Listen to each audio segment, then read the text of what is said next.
All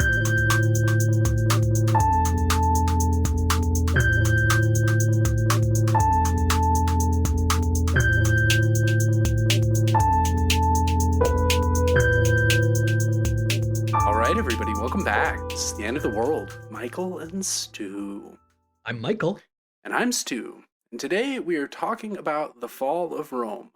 Not that fall of Rome, though.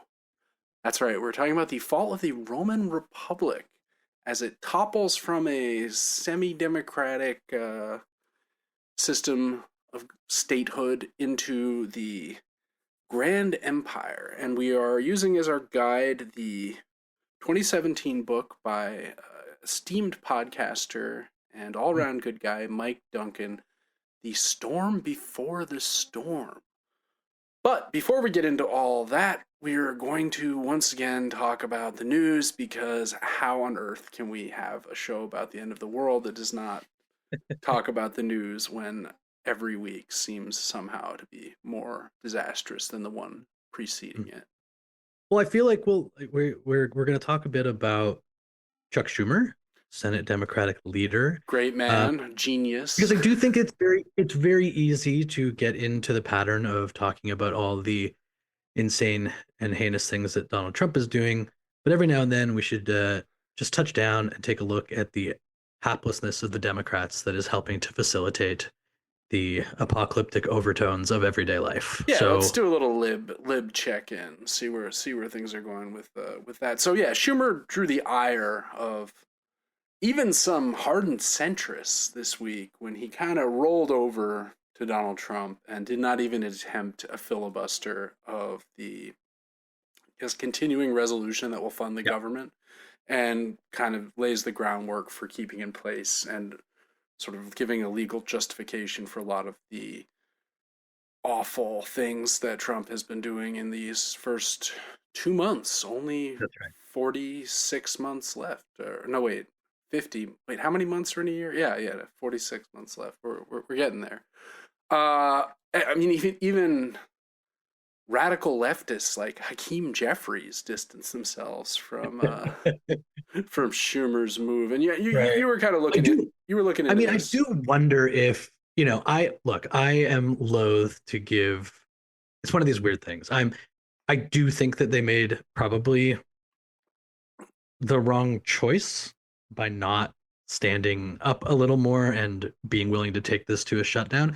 That said, I have no confidence in the Democratic Party's ability to deal with that either. So it's kind of like, you know what I mean? Like, I'm not that interested in a bunch of centrists and liberals and the Jeffries and AOCs of this world who have essentially Schumer, fall on this grenade so that everybody can point their ire in the direction of this one person, essentially, and then take the opportunity to talk about what a missed opportunity it was, right? That to me is, of all of the things that feel a little telegraphed, that's actually the part that feels the most telegraphed to me, where it gives these Democrats the ability to once again shout and yell while being completely feckless and utterly ineffectual in the face of a rising authoritarianism, right? I actually took in a fair bit of Schumer content for this. It was a real slog. I listened to like a 50-minute interview in the New York Times to, shall we say, celebrate the release of his new book. Which he was supposed to be going on tour this week, actually, in support of the book. He had a bunch of so dates, he wrote Politics and Prose, the classic like DC wonk. Well, it was like anti-Semitism in America, I think, right? Sure, which is a relevant topic given some of the things that have been happening, but like I said to you, he canceled the book tour, right? Claiming, of course, security concerns. Which actually reads more like people were going to say something to him at his book stops, or like ask him about some of his choices as a right. And I think more it was just he's actually pushed the book tour because he's got a sequel coming quick called Chuck Schumer Profiles in Courage. Oh yeah. For that one, It's like, but again, like this is a classic example of everything that we are talking about when it comes to the Democrats, which is that um, he makes this tough decision, as he says, both bad choices that the Democratic Party was left with. Right. And he really believes in it. This is what he kept trying. Like, it's just there's something at his core that means that he had to do this, make this strategic decision. But again, when it comes time to actually doing something or actually articulating a position, um, he'll face the disappointed voters another time. He promises. you know? Um, You know, but I just want to say quickly, in some of the articles that I read and what I listened to is whatever you think, and we'll talk a bit about this in a second, but whatever you think about the decision, right? sure. There is, like I said, I have no faith in what they would be able to do in either scenario, basically. Um, I think that a lot of the people who are like, Schumer gave away all of our leverage are in a fantasy land where they had any plan or ability to use any tiny amount of leverage they had. I haven't seen this. Yeah. But it's the complete out of touchness, right? That is so revealed. Never mind the decision. It's more about Schumer's overall view, I think, of the current situation. So I just want to read a couple things. So, Senate Democratic leader Chuck Schumer, who has been the target of scathing criticism from members of his own party after voting for a Republican drafted stopgap spending bill that cut many non defense programs, says things are looking good for the Democratic Party. Now, we can just stop right there. And it's sort of like, never mind your strategy or your tactics. That should be a fireable offense right there. I mean, like, in point of fact, the Democrats have the lowest approval rating they've had since I think that's right. the early '90s. Like Things have not looked worse in my lifetime since the Dukakis era, right? I Yeah, mean, I think yeah. you have to go. And then he went on to say that he believes the Democratic Party has, and I quote, a real direction now, which implies that he was leading a He party was without. searching for that direction, and Yes, now exactly. it's dawned. And There was no direction, but there's a real direction now. I want to ask you, Stu, if you had to guess what he thinks the real direction now that exists as a result of this courageous act by him to allow the Trump government to continue doing what they're doing. Can you tell me what you think he thinks the real direction now is? honestly, I'm embarrassed to admit that I have no idea, despite all the clues are Okay. there. Okay. Now, What does he believe?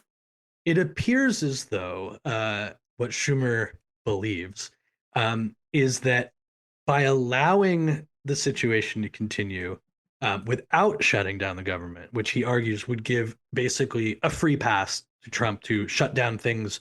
He said in the interview that if they allowed the shutdown to happen, I don't know the actual inner workings of this, maybe you know a bit about it, that Trump would basically be able to not only shut things down, but shut them down permanently and things wouldn't be able to turn back on, which I don't really understand because Well, any he's new just spending. doing that anyway, so Well, that's the thing, right? He's doing it anyways. But by letting Trump continue his quote agenda of slashing the federal government to pave the way for trillions of dollars in tax cuts, that Schumer believes that has underscored the Democratic Party's identity as the party of workers. What? Yes.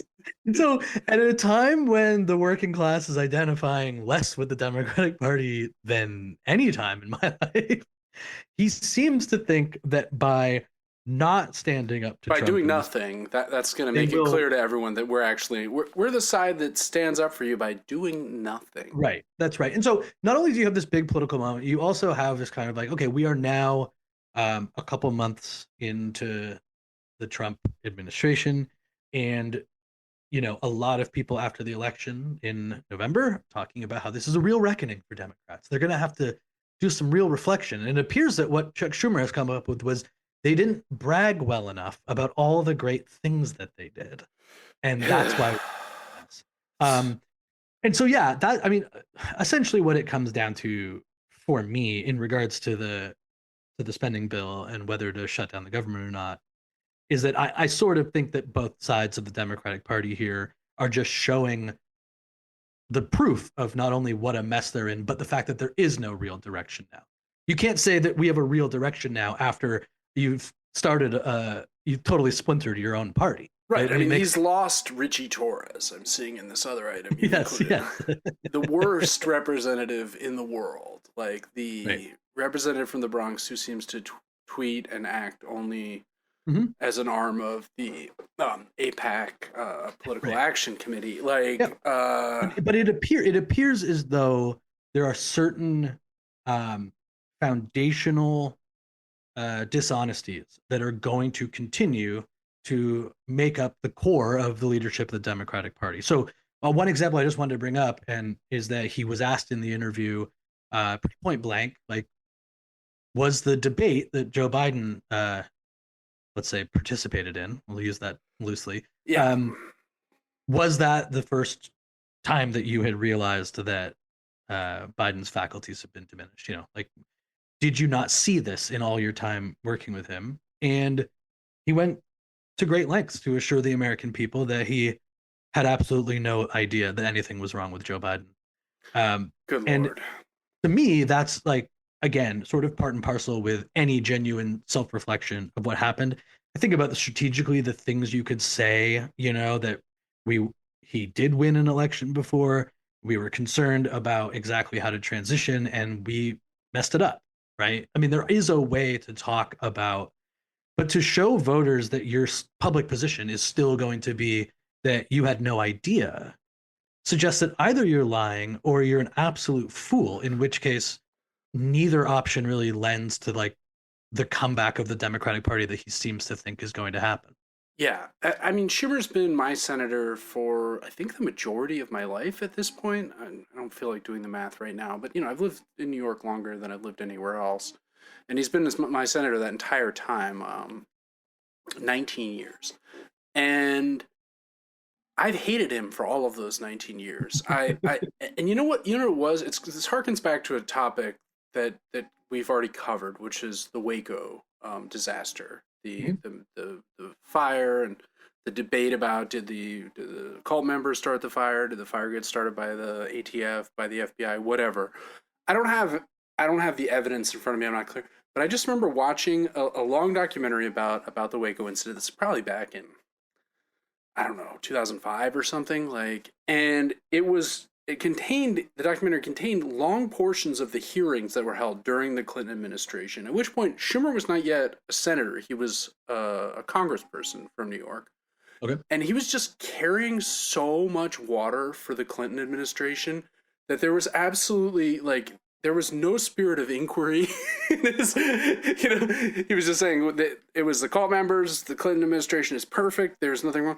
And at that point I was like, okay, this guy is just like a completely empty machine politician who will carry water for the powers that be no matter what. He will not raise any intellectual questions. He will not even read the tea leaves in such a way, in the way that even a Richie Torres is capable of doing. And the other thing about Schumer in more recent times, right, is that he's just been getting played by his Republican counterparts the whole time, right? Yeah. And the whole time, 16, the first administration, it was a little more about like that good Republican who will not go quietly into the night, right? Who's going to help us stand up. And of course, this didn't happen. And I listened to him today, and he is still saying this, like, as though like right. He was saying like Republicans. The interviewer can't understand. The interviewer can't understand, Stu. The fact is that like what I'm hearing in DC with my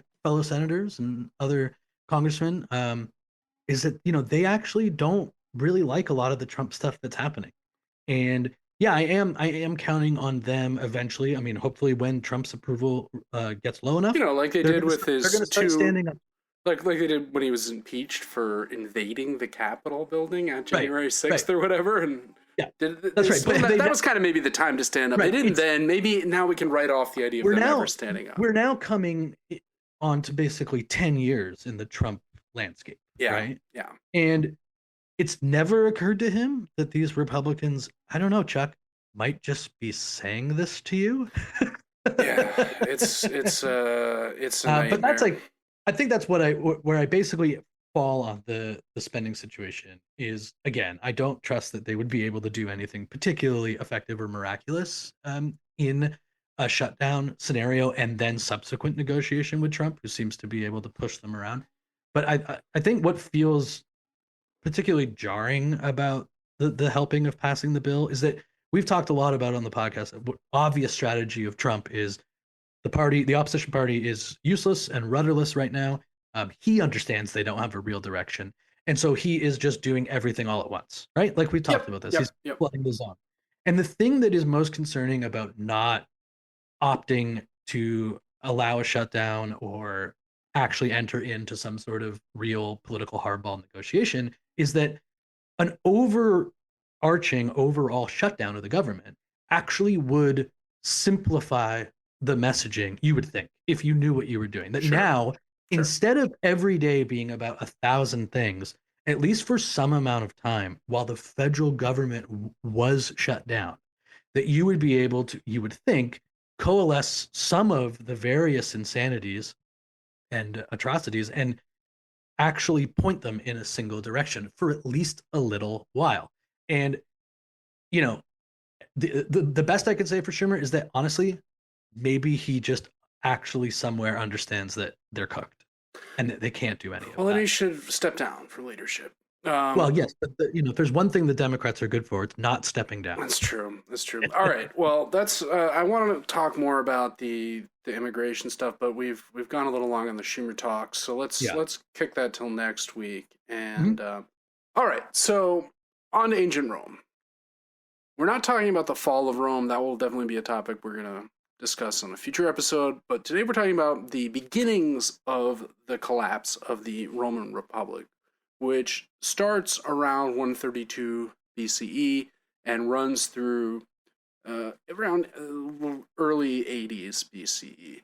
Mhm. And our guide through this has been the historian and historical podcaster Mike Duncan, who started his History of Rome podcast back in 2007. It was one of the first really in-depth, like long narrative history podcasts. Still Yeah. listened to by a lot of people who've never, who've just discovering it to this day. Duncan has gone on to obviously write this book, but also did a second podcast called Revolutions, which is also excellent.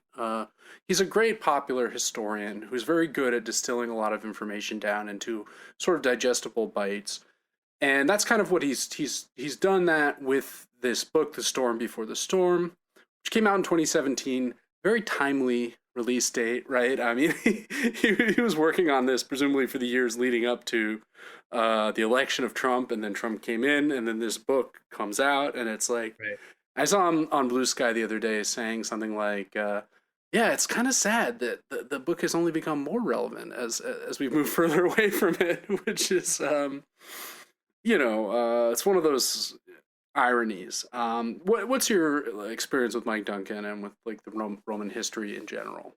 I've listened to the history of Rome a few times, very early when it first came out. And now it's kind of like a comfort podcast for me, Can't sleep late at night, I'll just go back to an episode. Um, I love them. I mean, Revolutions, I think, is actually kind of, to me, a little bit better. Well, yeah, I Um, think he got a lot. He gets a lot better. Like the early episodes of History of Rome are like that's 10 fair. minutes long, and you're like, oh, he's really just he's expanded his understanding of the form a lot to the point where now he's doing. Have you been listening to the Martian Revolution I am podcast? not. No. Talk to me Dude, about you got to this. listen to it. It's great. Yeah, what is it? What is it again? Basically, it's a fictional revolution that takes place a couple hundred years on colonized Mars, where Mars Mhm. has been used to extract this very specific resource that Earth needs to survive. Okay. And sort of exploitative corporate government structure has existed there. And what he's doing is he's bringing in all the themes that he's analyzed from the various revolutions he's studied throughout the Revolutions podcast, and imagining how these might play out in this sort of Oh, that's futuristic cool. space setting. It's really good. There's all these characters, and he quotes fictional memoirs and things, like One Red Life or whatever. It's very. I'm actually surprised by how good it is, given that sort of fictional sometimes, people who are good historians or like good podcasters are not very good at translating that into like a, Right. fiction. I also feel like it feels like the type of thing that could often run out of steam, right? Because precisely because it's fictional, that like it almost sounds like if it wasn't done well, it would be more gimmicky than anything else. You know what Sure, I but mean? he's obviously like plotted the whole thing out and has Yeah. like created this whole structure, and then he's announced that he's going to go back and finish the Revolutions podcast because he famously concluded it with the Russian Revolution, Yeah. and I was like, well, there's only one or two revolutions that are worth talking about after that, right? The Iranian Revolution came to mind as something that would be interesting to hear about. The Cuban Revolution, right? I mean, it's a number of the Chinese Revolution. I mean, like it's a big history. But this book takes him back to his bread and butter, and it came out at the height of the. He'd been done with the Rome podcast for a while, and basically he structured the book around four key figures. Basically, like the book goes into a lot of detail that we're obviously not going to have time to cover in our 40-minute or whatever discussion of this material. But I've kind of distilled it into being about four main characters. Well, one of the groups is two guys, and that's basically Scipio Aemelianus, right? Scipio Aemelianus is the guy. He's the adopted grandson of Scipio Africanus, the famous Roman general who um, defeated Hannibal in the Second Punic War. Aemilianus is the guy who finished the job. He went and destroyed Carthage completely in 146 BCE, burning the city to the ground, leveling its structures, and then having it refounded as a Roman colony, right? He was the Kind of like Bush going back into to Iraq after his father did. yeah, with a little bit less success, I would say, Yeah. on the Bush part. Yeah, we'll get into some of the Sure, historical sure. analogs that I think we can find here. Aemilianus is there. The book's really premised on this division in Roman politics between two key groups, and this is not Duncan's invention. This is something that historians going back to the Roman era themselves itself talked about, and that is this division between the optimates, who are the people that believe in tradition. They believe that power should be held by the republic, that there are all these kind of unwritten rules that should be upheld and followed, and that power really belongs in the hands of the patrician class, who are the sort of elevated old families that have ruled Rome since time immemorial, at least since 510 BCE, which is when the Republic was founded and the last king of Rome was expelled, right? So, 350, 400 years before the time that we're discussing. And the other side, and Aemilianus is kind of an optimates character. He's a general, he's very successful, but he doesn't seize power. He's not interested in making himself into a dictator.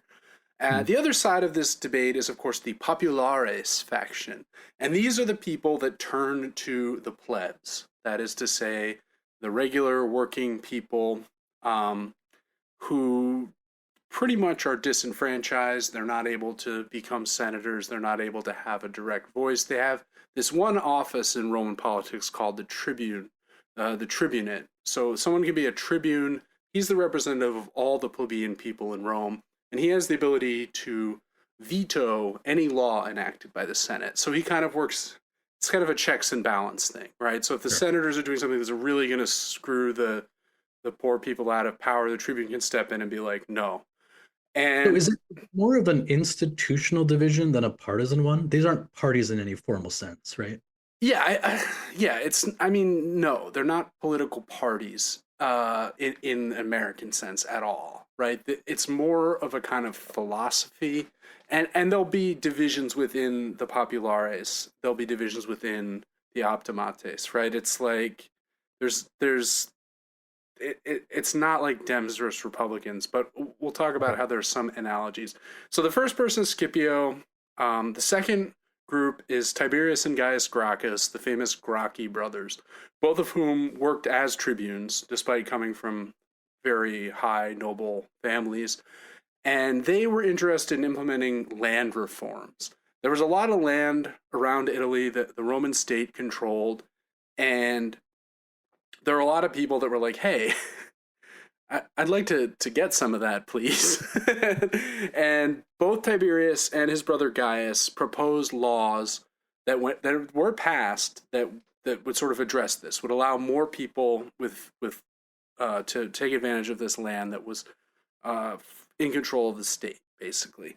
And as thanks for these reforms they introduced, both were murdered in the in mob violence, basically. Like a group of senators. Which is a Like, pretty common theme through the book. well, this is when this starts. Like, this is Yeah. something that had not been common in the history of Rome. This is when political violence starts to enter into the conversation in a really shocking way.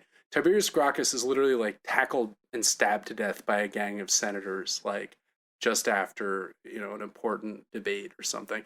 And his brother, 10 years later, this is 122 BCE, is sort of chased down by a mob and has his servant kill him before he can be, and his head is cut off and put on a pole and stuff. It's pretty grim.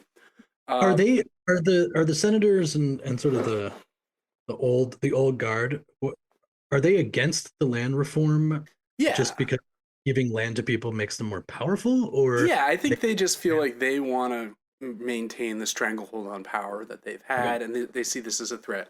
The other issue that comes up is the question of the Italians, right?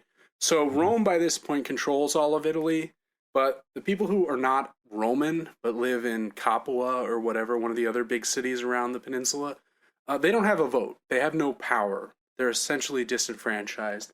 And they're like, hey, we're helping you in your wars. We're contributing to the success of the state. WTF? Like, can we get like maybe some say in how things are run? And the Optimates faction is like, absolutely not. Like, there's that is never. Deliberative body? We've thought about it long and hard, and the answer is no. Yeah, I mean, basically. Uh, the next big character is Gaius Marius. Marius, as Duncan refers to him several times throughout the book, was for a time regarded as the third founder of Rome. Mhm. The first being Romulus, the second being Lucius Junius Brutus, who was the founder of the Republic, I'm assuming. Um, Marius is a little different. Both the Gracchi had served in the military, but Marius is like a star general. He's someone who leads the legions to resounding victories against enemies in North Africa first, and then later invading tribes that are coming down from Denmark and Germany who are trying to get into Italy and Who have take, had success as well, who've who have defeated other been people. a tough out. Yeah. Right. It's like game 7. We've got to get Marius onto the mound. Yeah, And oh, that's right. he's pitched a shutout. We win. It's that kind of situation. Marius is someone who is a novus homo. That is to say, he's in the Senate now, but this is a new development. He's not from one of the ancient families who've Yeah. had senators going back decades. He ends up kind of tilting the scale towards dictatorship. He takes the Senate, he takes the consulship, which is like one of the chief offices of state, and he keeps it for 5 consecutive terms. When prior to this, no one was allowed to have. And again, this is like an unwritten rules. Yeah. What was called mos maiorum, which is kind of like the way of the ancestors. This is just how things are done. And you Uh, couldn't have it for more than 1 year, Well, you could have it more than once, but but not consent. you had to have a 10-year gap between the two times. That was the tradition. But again, this was never constitutionally written down as a law. Was And Marius able to do this as a result of popularity with was he a populist? Was that where yes, that he was a popularis candidate. And essentially, he also it was a time of crisis. First, there was this war against the Cimbri, who are this tribe that's coming down from Denmark. Mhm. Uh, and he actually got his first consulship after defeating Jugurtha of the Numidians, who was a powerful king in Africa who ruled in what is today Algeria. And remember, Rome has by this point taken over Carthage, which is Tunisia, so they're just right over there. Um, and basically, as crisis upon crisis comes, Marius is like, well, a new crisis has emerged. Hmm. don't change horses in midstream, right? I don't know if you remember 2004 election because of the Iraq War. That was like one of Bush's slogans. Yeah. Like, Yeah. Well, that is an interesting comparison, well, right? it's Is like that who drove us into the stream, President Bush? and Like, there have been exceptions, far earlier than this in Roman history, of the ability to take on greater powers and emergency powers. Um, but what we start to get into but here, the tradition in Rome was people set them aside. Oh, crisis is absolutely over. I right. That's what I'm saying. Is that Cincinnatus is the famous example of this. right? And so what you're seeing now, kind of, is an establishment of a more permanent state of emergency, That's right. right? Yeah. Then runs through the hundreds all the way down, essentially, into the time of Caesar. I think that's right. And the last character to talk about is Sulla. And Mm-hmm. Sulla is interesting because he's an Optimates. Like, he's a member of the Optimates faction.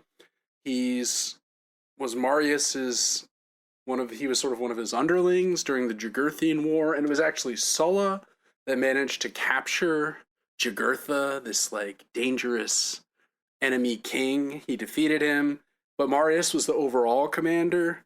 So he was like, I've defeated Jugurtha. And you can just get the sense that Sulla was just like, WTF. Like, Yeah, you yeah. defeated no one. Like, I defeated that guy. And that's in 107. And in the years following, Sulla gradually kind of becomes the clear enemy of Marius and the clear alternative. There's a couple other people that are worth mentioning, but we'll kind of get to them as we go through the narrative a little bit. So, yeah, I mean, like one thing that's interesting is like you'd think that the optimates, these people that believe in like only the best people should have power, you think that would be the area where a dictator might emerge. But in fact, it's the opposite. It's the Mhm. populace that are the ones who tend more, at least initially, to dictatorship, which I think has some relevance for Yeah. for a present circumstance. Um, the other big question, which I already touched on, is this question of like the Italians. Like, what are we going to do with all these Italians? Uh, this culminates in the late 102s, and this is the second crisis of sort of Marius's era in the Social War. And it's called the Social War because Soci is the name in Latin for allies. So it's the Romans' war against their allies. The allies do something really interesting. They set up their own alternative Rome in a city that they rename Italia. Yeah. And like they have their own consuls and senates and like they've like set up a like shadow Rome to like face off against the real Rome. Suffice it to say, this does not work. Like they are defeated by the forces of Marius and the establishment. But again, in a weird way, it does work because the end result of the social war is like the Italians get citizenship. Right. So it's like they're defeated. Probably many are killed, but probably a bunch of people crucified, in the Roman fashion. And then it's like, all right, well, the rest of you, you're citizens now, right? So Right. It's like there's a realization from Rome that this isn't going to go away. And this is, even though they've been defeated right now, if they don't address this situation, it's probably something that's going to occur as their imperial aims grow, right? exactly. And like the social war is a kind of culmination of something that had been brewing since the aftermath of the fall of Carthage, right? So I think to draw out the analogy is you can think of the fall of Carthage as like Rome has an existential enemy. By the 140s, Carthage is much weakened from the time of Hannibal. It's very has to be, deferential to the Rome. It's not allowed to defend itself without Rome's permission. Rome is stronger. So, Rome, but they're both going in opposite direction. right, but the war against Carthage to defeat them is not easy. Like the No. Carthaginians like almost win a couple times against earlier commanders. It's only the rise of Scipio. Scipio actually is a brilliant commander. He understands their tactics. He defeats them. He destroys their city. But we can think of this as being kind of similar to the end of the Cold War for our analogies purposes, right? That like the United States is locked in this existential struggle against communism, against the Soviet Union. And then without even having to fight, it just falls apart. And you have this sort of triumphalism of the end of history, as Fukuyama describes it, right? Oh, we've reached the triumph of liberal democracy. We'll never be threatened by another form of government ever again. There'll be no more problems. We'll gradually move towards an ever improving, neoliberal nightmare scenario. And I think like the 10 years of the 90s, which is when we really grew up, right? I mean, I went from being, 9 to 19, right? I mean, it was like prime years of my life. That was a weird golden age. There were some bad things that happened, Kosovo War, blah, blah, blah. But it sort of felt like America's on top and we're never going to be taken down again. And then what happens? Well, 9/11. Okay. Now to stretch this analogy a little bit thinly, I mean, this doesn't hold perfectly, but the crisis initiated by the Gracchi is the kind of chink in the armor that reveals, despite defeating Carthage, there's still a lot of problems, right? Yeah. And the Gracchi... And the maintenance of empire can get even more complicated without a balance of power or an enemy. Right? Absolutely. And, there are other enemies that the Romans will face in the coming years, chief of whom, is the dreaded Mithridates, who rises into the picture in the 90s. And he, like the sort of crisis in Iraq that follows 9/11, is in the East, right? The Romans have these Eastern problems that are in some ways analogous to the problems we're seeing. The Gracchi are killed, as I described.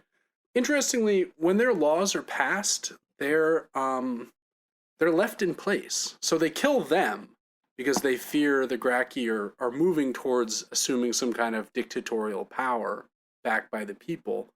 But they're like, the land reform law is basically fine. Which is kind of interesting.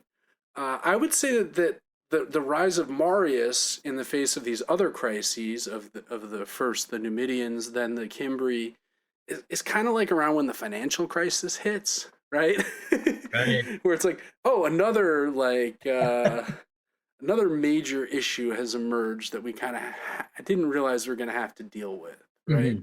And it's kind of remarkable just how disastrous the presidency of George W. Bush really was, right? When you look back on it.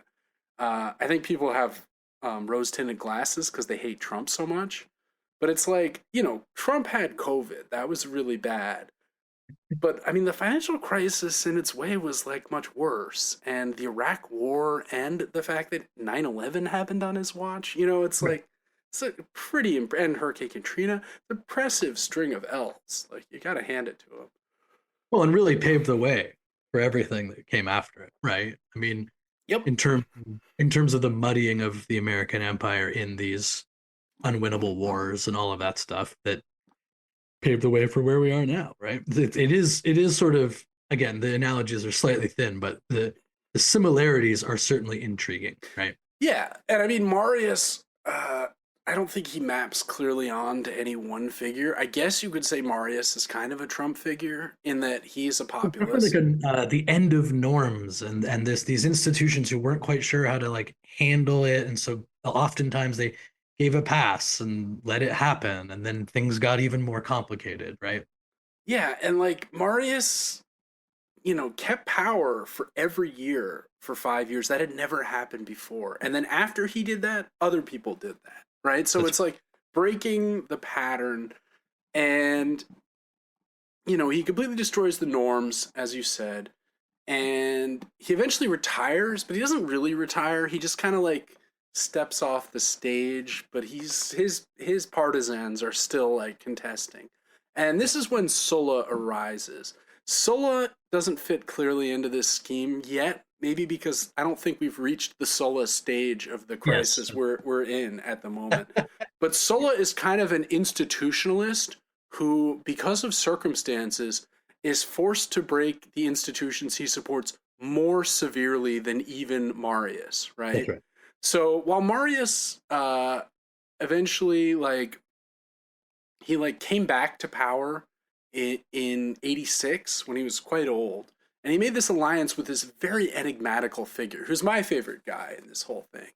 And that is Cinna. Cinna. Probably Cinna, but Cinna in English. And Cinna is someone we just don't know anything about. He appears, he is consul with Marius. And for a minute, too. Well, Marius dies.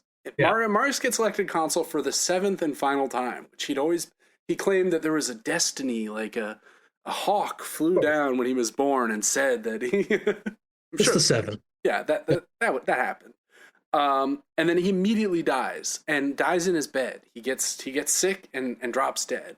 And Sulla himself will also die in his bed, which is interesting, right? I think this is an era when we, especially with Caesar, Pompey, and Crassus, all of whom die horribly, right? You kind of, sort of odd that their forerunners make it to the surrounded by family. To the Donald Rumsfeld stage. Exactly. Right? Cinna's mystery, as I said, we don't know anything about him. But he does the same thing that Marius did. Once he's elected, he stays in power for 4 straight years.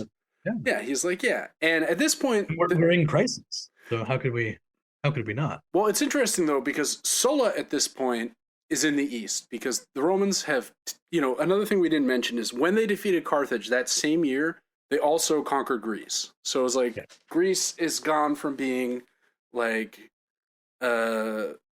in the Roman sphere to just the Romans being enough of this, you're just part of the empire now, sorry. But that brought more conflict further in the east with Mithridates of Pontus. Pontus is this region on the Black Sea in modern Turkey.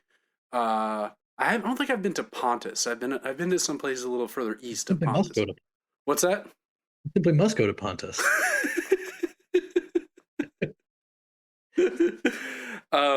Interestingly, a little bit later in this, the poet Catullus was in Pontus. That's after Mithridates finally defeated, years later. Catullus got... Why don't you just give a little background on him? Since that's kind of... Mithridates? Yeah. He's awesome. He's one of the great figures of history. Yeah. Mithridates the Sixth, he's vaguely a descendant of Alexander the Great. Somehow, there's some claimed connection.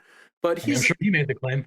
Yeah, well, he certainly did. And he controls a massive state in terms of resources in modern Turkey. He also has dealings with Armenia and with Cappadocia, which are 2 other huge kingdoms that are in Anatolia and a little further east. He has a great story. He allegedly, throughout his life, took every type of poison in small measure to build up defenses against being poisoned, which is probably the most famous thing about him at this point. But he's also just a thorn in the Roman side, where he's able to raise these armies of 300,000 men. And the Romans defeat him, and then he returns a year later with another 300,000 men. And it's where are these men coming from? It takes the Romans 30 years to fully defeat him. From the early 90s to he doesn't die until 63 BCE. And even he outlives Sulla, he outlives Marius, he outlives all these people. He's awesome. So Sulla, he's been causing problems though. He's starting to conquer kings that are allied with Rome. Eventually, the Senate sends Sulla with a huge army to defeat Mithridates. He also attempts to conquer Greece, right? Which I just said. He makes an alliance with Athens. He conquers parts of Greece. Sulla comes and sets up his army outside Athens. While he's doing this, Marius, who'd been exiled, storms back with an army of his own, or an army of supporters, maybe not an actual army, and takes Rome while Sulla's away, and is made consul. Marius, at this point, one thing we kind of skipped over is he'd been kicked out of power. He'd been exiled. He had to go to Africa. He was declared an enemy of the state. Any Roman citizen who wanted to could have killed him and gotten a bounty for having killed Marius. Marius had a lot of friends, and he makes this triumphant last gasp. And meanwhile, Sulla's camped out in front of Athens. And a messenger runs in one day. Marius has taken Rome, and Sulla's just what? You gotta be fucking kidding me. This is the one thing we didn't want to have happen. Happily, though, as we've discussed, Sulla dies. Marius dies almost immediately after becoming consul again, but he's still got to deal with Cinna. But Sulla's like, I'm gonna just take care of this Mithridates guy. They fight these extended battles. Sulla is victorious. Sulla, like Marius, is a great commander. Cinna, meanwhile, is like, uh-oh, Sulla's going to be angry. So he spends the following 3 years of Sulla's warring in Greece, getting ready to defeat him in a war. And this is the first civil war in Rome, basically. Yeah. Ironically enough, as Cinna is so nervous, he starts shipping men across the Adriatic Sea in winter, which is the Roman ships are not that seaworthy. It's a very bad idea. And a bunch of them die. And Cinna's like, no, guys, it'll be fine. Just get on the ship. And a bunch of sailors are like, this has gone too far. And they just murder Cinna. And Cinna's gone. I think that's in 84. Eventually, Sulla does defeat Mithridates and comes back. And this is when the part that I was describing before, even though he is the upholder of tradition, yada, yada, yada, he has himself declared dictator and proceeds to go on a murder spree. This is the first. All for expediency, right? It's basically just got to kill all of these Marians. Got to kill all of Gaius Marius's allies and Cinna's allies who are still left over, including I think there's a Marius Jr. that gets caught up in this. Marius gets caught up in it all. What's that? Marius the Younger. Yeah, the younger Marius. R.I.P. Gone too soon. So this is the irony that I was talking about. Even though Sulla is the Sulla, God, who could ever confuse these names? One thing I will say about the Duncan book is as you're reading it, there are so many names that you're just and I've seen this in a few reviews of the book, it's a little hard to keep track of everyone, but what are you going to do, right? It's a little hard to keep track, and it does, I actually listened to it on audio, and it ended up sounding a little too much like some of the denser podcasts of the history of Rome, where at some point in that incredibly ambitious project, he just started basically turning over emperor to emperor every episode. Then this guy, then this guy, this guy. And it felt a lot like that. It wasn't really, if you do read it, it is worth it. It didn't feel really until the last couple chapters that you started sort of discovering a sense of narrative as much, I think. Yeah, I agree with that. I think that's why I've distilled it down to just talking about these 4, 5, 6 main people. So they do this thing called proscription lists where they just make a list of people where it's kill this guy. You gotta go. Yeah, you gotta go. And then the state just... On the list. Sorry, it's just, you see that your name's right here. There's very little wiggle room here. And this will happen a lot, and we'll talk more next week about, a lot of famous people get got this way. It's rough. But basically, one of the people on the list is actually a 18-year-old Gaius Julius Caesar. Ever heard of him? Yeah. Caesar's on the list. Caesar's could have been beheaded, but Caesar has some rich friends. They intervene. They talk to Sulla. All right, can we get this Caesar off the list, maybe? Okay. How bad could it be? Right? Although there's all these apocryphal claims where Sulla's that man will one day destroy Rome. And it's I'm sure that is what he actually said. Just you wonder, was he on the list? Really? Well, I think he was on the list. There's because his uncle was Marius. His aunt was married to Marius. And he's tied in from... he has this through line to the popularis, right? Exactly. That's long before his own rise to prominence. So it makes sense that he'd be on the list. But the idea of Sulla being that young man is going to conquer Rome one day. I do like the idea. I like the idea that he was that one's going to be trouble, but I won't kill him. Wow. How prescient? How prescient, but also idiotic. Yeah, that's right. Yeah. So, what happens is Sulla has this list. Thousands of people, possibly, we aren't sure on the exact numbers, are killed. Their property confiscated. And then Sulla does do the Cincinnatus thing where he's well, my time in power is up. And my work here is done. Yeah, he relinquishes the dictatorship. I think he serves one last term as consul, and then he retires to his country villa, where Yeah. he entertains himself by hosting poets and Actors, the most which beautiful gymnasts come were and considered, actors were considered the lowest of the low, and yet they were on Sulla's couch, right? yeah, just hanging out doing their plays of Euripides or whatever. I mean, must have been a wonderful time. Unfortunately for Sulla, his retirement doesn't go so well. One day he's like, oh, after dinner, he's like, oh, my stomach. Ah. And After a couple of drinks too, I think. yeah, he has Right? an ulcer and drops dead. Mhm. Not even that old. I think early 60s. I mean, probably pretty old by Roman standards.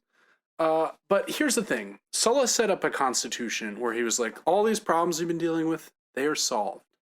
We're good. Yeah. Mission accomplished. And that ends up not really being the case.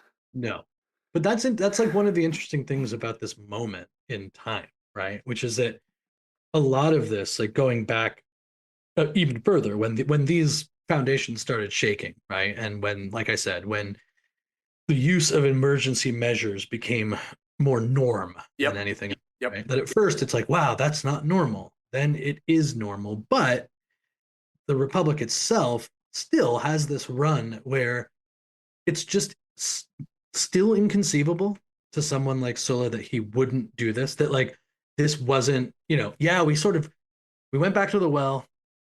I took over, like the last guy, but I'm gonna go. And And I they're murdered all these folks.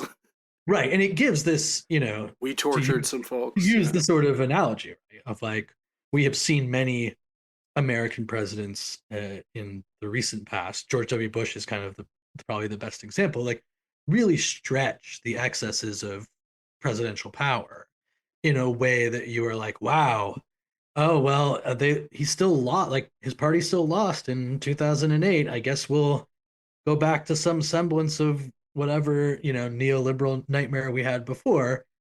And it's kind of like huffing and That puffing. only paves the way for the rise of That's Trump. right. It's like a huff, huff, puff, blow the house down. It's like you couldn't see in 2008. I think it would have been very difficult to suggest that you knew that something like Trump was 8 years around the bend, right? Yeah. But then, as with what one of the great things about studying these things, like then when you start to look at the process in reverse, Trump makes an incredible amount of sense, Yeah. and Trump 2 makes more sense than Trump 1. And I think for me, what is interesting about not like a direct comparison at all, but talking more about Rome is that like, when you are expanding, you're in this relative era of expansion and you're sort of riding high, and there are all of these external enemies. And all this new money and stuff flooding in. Right. And So like you're in this spot where it feels like this happens to a lot of empires, both ancient and modern, where things start to turn inward. Duncan does a good job of explaining that, these two groups that we're talking about are not parties, like we said, in the strictest sense, but the politics of the time did start to be defined by defeating one of the factions, defeating the other. that's And right. this idea of political polarization, Yep. right, that ends up, it's interesting. It's like In this case, it ends with murderless, literally. Where like right. all And so those guys on that side, let's murder them. Right. right. And it's interesting to see that like at the time when the political polarization in these institutions is starting to take hold, right? And then as a result of that, you then do get the abandoning of some norms, some guys hanging out for 5 years of the consulship, no big deal. That at the same time, it's going from outside in. So, you've got Carthage to deal with, and then you obviously still have external enemies at various times. But then it's like the social war is really interesting, right? Because it's like a soft launch for a civil war. Yep. Right. Yep. It's like these are allies who have helped you. Now they are very much unhappy. And then eventually it goes right down to the center where not the parties, but where these groups have been increasingly Factions. polar. Yeah. Right. And all of this external stuff has been happening that they are both exercising power on, but also debating and disagreeing about how to handle. Then you get a little closer. Oh, now we're duking it out in Italy. I thought we had dealt with this. I thought we had moved to greater Yep. vastness of empire, and all of a sudden, you're back down the road in like Campania having a battle, right? And it's Yeah. like, what? And then those allies, those groups that are represented in the social war, have been part of the Roman fabric for long enough that they can then start influencing the domestic policies, the Yep. domestic politics of Rome without necessarily having citizenship, having the types of rights. They still have to be reckoned with. And right? I think in a way we can think of the crisis with the Italian allies as being somewhat analogous to the crisis of immigration in this country. Yes, right? absolutely. Where it's like, we don't want these immigrants. And it's like, oh, wait, we actually need the immigrants to do, food will go rotten. Yeah. Or protectionism, like, oh, right. Canada's ripping us off. And it's like, no, like that. But it's like, that's need Canada to be a trading partner. Is good because it's like, you've got all of this land in Italy that is providing essentially, and the empire as well, all of these resources and labor to allow the flourishing of Rome to increase in size, to develop a civil service, the population to grow. And it's very similar. It's like, these places like New York and DC, if you do this from an immigration perspective, like food will rot on the vine and not get into the city, like these are and again, I think like the analogies they're there. They're loose. They're not. They're loose, but they're sort of like trying to define exactly sort of what moment we are in, right? Is like impossible to say because that's the way it works to be in the present time, right? Yep. But, it feels like while the trajectory is never going to be exactly the same, the idea of the trajectory feels very similar. That's right. Yeah. One has to ask the question, what do politics look like after Trump? I mean, we can talk a lot of maybe he'll just do it in 2028. Look, right. Are we going to get a kind of democratic Trump who's a Sulla figure, right? Right. Who's allegedly bringing things back, but is actually just as norm breaking as Trump. Right. And in this moment, one wonders what happens in Roman history and how quickly it breaks apart if Marius is 20 years younger when all of this has happened. Yeah. Right. When he gets to the end of his life and the Civil War actually kicks off, he's dead. What if it was 20 years before? Do we even get to Caesar before this really breaks down, or does Marius just take over? I mean, it's very, and so like Trump, no matter what, in terms of how long he might try to stay in power and all of that, like he's towards the end of his life. He's old. Yeah. He's just old. And so like, is the next wave the sort of crystallization and entrenchment of the Project 2025 of it all, right? Yeah. And then like, does the next version look more like, not to be too lit bill, but like a Handmaid's Tale, do we get these people who have this sort of next process where whatever Trump has facilitated. Does J.D. Vance declare himself the archon of America? Right. And that's an interesting part about the difference, right? Where we have parties who are vying for power. And, the question would then become, like you said, what does a Democratic national candidate look like in the next 20 years? Is it Stephen A. Smith? Sure. Right. But whatever it is, the idea of a Democratic candidate that exists in your head now, whether it's like from the Hillary, Kamala Biden wing, Well, I mean, he was getting a lot of buzz now as Rahm Emanuel. Can you imagine a worse possible candidate? I mean, but like, well, again, I guess Gavin Newsom would be worse, but. Right. But like, again, at least Rahm Emanuel is mean. the biggest comparison for me is not actually about any of the individual characters or even the factionalism versus party politics. It's about the establishment. You could loosely use, 9/11 even, of like a more permanent state of crisis, right? Polycrisis, as they call it. Right. And one crisis leads on to another. The administration of a government is presented to people now as the administration of a variety of crises. That's right. And that seemed to be the fertile territory upon which, as we will talk about next week, the wheels really came off. And that's where, again, wherever we are exactly, that element seems to be there, where we're starting to have a leader of our nation and our world empire be like, what if Canada was 51st state? Oh, what if I never left office? Oh, maybe we won't have a vote next time, right? Like, that is not, again, if you don't take it seriously or literally or whatever, the fact that it's being voiced suggests that we have entered a similar period, right? Yeah, no, I think that's very well said. And so next week we're going to continue this story. We won't have Mike Duncan as a direct guide, but we will have Plutarch and there are a few guides we can the other sources that Duncan himself relied on, many of which I've already read. So I'm going to feel in good position to talk about all of this. And if you like the show, please follow us on Instagram at the end of the world, WMS. You can follow the podcast on the podcatcher of your choice. I've noticed we've been getting a more international audience lately, which I enjoy. I think the pods had more of an international feel. Yeah, that's true. Perhaps people are curious about what Americans have to say about the deterioration of their country. Canadian listenership continues. They think sense an ally. Right? Well, we have our Canadian friends, of course, but we've been getting listeners in far-flung places such as Hungary. Got a couple loyal listeners in Australia. Got we're some many. And when we say a couple, we mean two. So if those you have some friends, feel free to speak the word. Yeah, we love Australia. We'll do a Mad Max episode soon. Why not? A way of saying thank you. But yeah, no, I'm happy that the pod's getting out there. People are Caesar assassination next week. Right? It's gonna be great. I've written a lot about this. My first book has a lot of Julius Caesar. Yeah, I think maybe we'll have you read a bit from it, actually. Yeah, I think it'll be fun. If you're willing to. Oh no, Michael, I would never. Yeah, of course I'm willing to. God.